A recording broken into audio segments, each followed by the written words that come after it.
Bismillahirrohmanirrohim. Assalomu alaykum barchaga. Hurmatli akalar, hurmatli ukalar, hurmatli kanalimizdan muntazam kuzatib borayotgan do'stlar. Bugungi gaplashadigan mavzuyimiz mana obloshkadan ham, video nomidan ham bilgan bo'lsangizlar kerak. O'zi yaxshi pul topayotgan inson nimaga yana kurs sotishga harakat qiladi?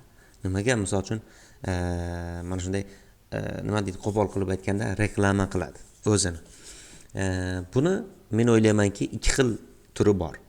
Birinchisi bu haqiqatdan kurs sotib pul topmoqchi bo'lgan niyatdagilar. Misol uchun niyati kurs sotadi, o'shaning orqasidan pul qilishni o'ylaydi, reja qiladi. Lekin yana bir turi borki, men o'ylaymanki, bular nima qiladi? Kurs sotishdan ma'no yo'q bularga. Kurs sotishni niyat qilmaydi-da, haqiqatdan ilm o'rgatishga, misol uchun o'zidan o'sha ilmni nima deydi, zakoti bor deydi, o'sha zakotini berishga harakat qiladi. Ya'ni, misol uchun o'zi ham yaxshi pul topyapti, aytaylik, oyiga 2000-3000 dollar topyapti-da, keling deydi, mana shuni boshqa insonlarga ham o'rgatay deydi, yaxshi niyatda. Kursni ham qo'yadi. Misol uchun falon so'mdan deydi, mana shuni o'rgataman deydi. Bu niyati yaxshi. Endi mana shu orada o'sha o'rganmoqchi bo'lgan o'quvchiga bu qoladiki, tanlash. Ya'ni birinchi usulimizda haqiqatdan kurs sotishni niyat qilganlar, ikkinchisi usulimizda bu o'rgatishni niyat qilganlar. Mana bunda ham bo'ladi. Uchinchi turimiz ham bor, bu o'zi pul topadi, hech kimga o'rgatmaydi, o'zi ishlab yuraveradi. Hech qanaqa anosi yo'q. Misol uchun men shaxsan hech qachon chiqib, men kursim bor, mana shu olinglar, mana shunday 3 oyda unday bo'lasizlar degan emasman. Borlarni o'zi taklif qilib, menga misol uchun o'rgatsangiz bo'ladimi, mana shunday shogird tutsam bo'ladimi so'rasa, o'rgatishim mumkin. Aks holda hech kimga men reklama qilib yoki boshqa bir o'sha ijtimoiy tarmoqlarda blog yurgizib, o'zimni o'zim reklama qilishni yoqtirmayman, to'g'risi. Chunki shogird olgandan keyin buni o'ziga yarasha mas'uliyati bor, u natijaga chiqish kerak, boshqa qilish kerak, savollarga javob berish kerak, vaqt ajratish kerak, uni muammolarini yechib berishingiz kerak, ya'ni o'ziga yarasha nima deydi, harakatlari, o'sha nima deydi, talab qiladigan talablari bor. Endi shuning uchun sal bu narsadan men chetroqdaman. Endi ko'pchilik nima qiladi? Misol uchun haqiqatdan kurs sotishni niyat qiladi. Bitta kurs tayyorlaydi, o'sha o'quv kursini tayyorlaydi-da, nechtadir dars, nechtadir materiallar tayyorlab, buni bolalarga nima qiladi? Ommatan sotishga harakat qiladi. Endi shu yerda o'rganuvchidan mana bunday bir varonka yasash talab qiladi mana. Aytaylik, varonka mana bu yerda pastga tushgan mana.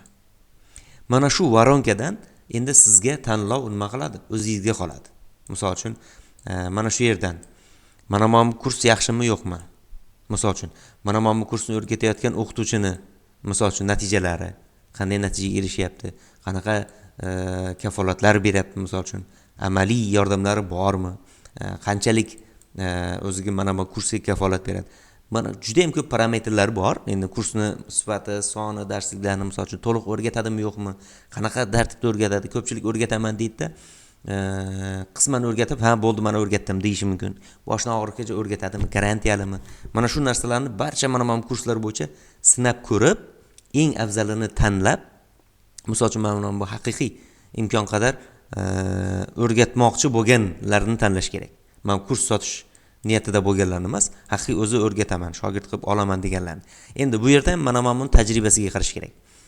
O'zi boshlaganiga misol uchun 1 yil bo'lgan, lekin ustozlik qilaman deb qoladiganlar bor, o'rgataman deb qoladiganlari. Mana shularga ehtiyot bo'lish kerak. Bu qaysidir ma'noda o'z-o'zini aldash hisoblanadi. Yolg'onda ham blog yuritadi-da, pul topishni niyat qiladi-da, maqsadi yashirinib, mana bu o'rgatish degan nom ortiga yashirinib, mana buni niyat qilgan bo'ladi. Mana shuni filtr qilib olish kerak asosida. Endi mana 3-turga kiradiganlarga yopishsangiz juda ham yaxshi. Bularga misol uchun kurs sotmaydi, boshqa pul zarur emas o'z aslida. Lekin imkon qadar shogird bo'ladigan bo'lsangiz, bular haqiqatdan nima qiladi? O'rgatadi, podдержка qiladi, amaliy yordam beradi, natijaga chiqaradi. Lekin bulardan topa olmaydigan bo'lsangiz, mana bundan tanlash kerak misol uchun. Kursi garantiyalimi? Sifati yaxshimi? Oxirigacha o'rgatadimi? Sizda shu yo'nalishda natijagacha chiqarib bera oladimi? Agar mana shu aytilganlarga nima deydi? Natija bo'la olmasa, misol uchun qanaqadir yordamlari bormi qo'shimcha? Mana shu taraflarni nima qilish kerak? E'tiborga olish kerak bo'ladi. Nimaga o'zi yaxshi pul topib ham kurs sotadi desangiz, gohida shunaqa bo'ladiki, yaxshi pul topayotgandek qilib ko'rsatib o'zini, lekin kurs sotishni maqsad qilganlar bor. Mana shulardan ehtiyot bo'lish kerak. Asli o'zi yaxshi pul topayotgan insonga kurs sotishdan ma'no yo'q. Chunki o'zining ishi bor, daromadi yetarli, ortiqcha bunga bosh og'riq kerak emas. 10 tadan misol uchun aytaylik, endi mayli bu proporsiyaga solmaylik. Misol uchun tekshirish o'zingizning qo'lingizda baribir. Bu sizga hech qachon hech kim mana meni kursim, majbursan mana shuni olishga, falon million so'm to'la deya olmaydi. Hech qachon aytishga ham haqqi yo'q, deya olmaydi ham. Mana shu yerda shuni sotib olishdan oldin, o'shanga bir bog'lanishdan oldin, shogird tushishdan oldin qarorni o'zingiz qabul qilasiz baribir. Bu reklama qancha har kuni sizga telefoningizga chiqib turib reklama qilgan bo'lsa ham, baribir qaror o'zingizniki oxirida. Xolasangiz olasiz, xolasangiz olmaysiz. Sizni majburlamaydi hech kim. Demak, mana shu yerda kurs olmoqchi bo'lsangiz, o'rganmoqchi bo'lsangiz, nima qilish kerak ekan? Mana bu parametrlarga. Ustozning tajribasi, o'sha kursning sifati, misol uchun berilayotgan garantiyasi, boshqa hammalarni inobatga olib turib, kurs sotib olib o'rganadigan bo'lsangiz, albatta natijaga chiqishingiz mumkin bo'ladi. 50-60% holatlarda yoki bundan balandroq foiz holatlarda kurs sotib olib natijaga chiqish o'zini oqlaydi. Haqiqatan bu sinalgan usul. Kamdan kam holatlarda, 30-40% holatlarda o'zini oqlamasligi mumkin agar sizki xato tanlov qilgan bo'lsangiz. Mana shunday holatlar bo'lishi mumkin. Lekin yana bitta narsaga e'tibor berish kerak.